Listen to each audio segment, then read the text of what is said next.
Everything that we do, everything that we see, everyone that we meet adds to who we are. By staying in that small little circle where you're just doing that comfortable thing, you'll never get those grand experiences that make you a complete person. My name is Michael Ivey, and I grew up in Dunn, North Carolina.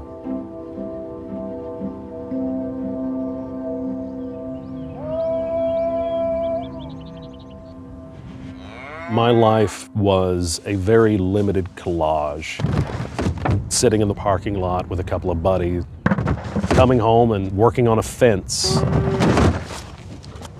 If the cows got out, that was the highlight of the week because it was the one thing that was spontaneous.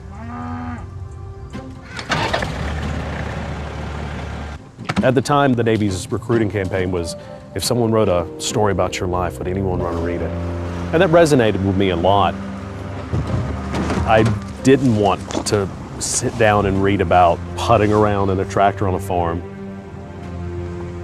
I wanted to do something that made some kind of difference. I sat down with my recruiter, said, "What do you have and leave soon?" He said, "Well, I have BU." I said, "It's a carpenter." "When does that leave?" He said, "About 3 months." "What else you got?" I said, "Well, I've got EO." "What's EO?" I said, "Well, I'm not 100% sure, but it leaves in 10 days. That's what I want."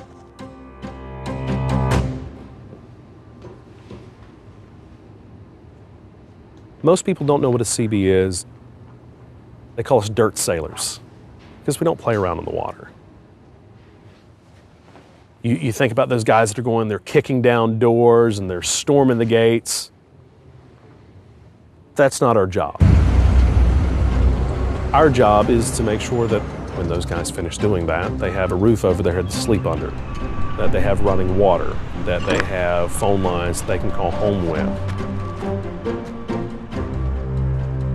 I've spent time in Iraq building ballistic fish tanks. I've built forward operating bases in Afghanistan, building hospital waiting areas in Jamaica. What became far more important than kicking down doors was doing things that enabled people to be safe, doing things that brought people home.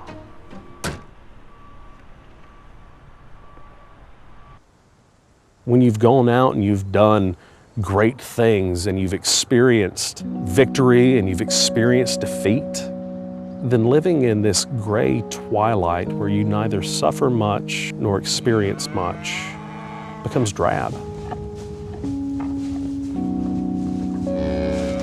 But at the same time, you begin to appreciate how calm that can be.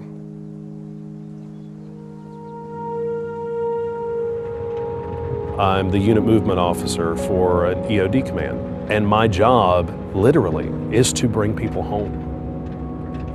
You start to realize that it doesn't matter if somebody writes a book about me, it's that these guys are getting a chance to come home and read a book to their kids.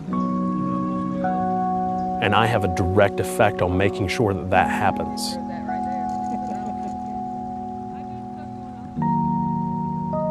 There's an entire breadth of experience, of emotion, of life that you will never be privy to, staying in the tight little confines that you have now. It's like trying to explain to a fish in a fishbowl what the ocean's like. And it's scary making that choice. It's a big choice. But if I could go back and change anything about that decision, I would have only made it sooner.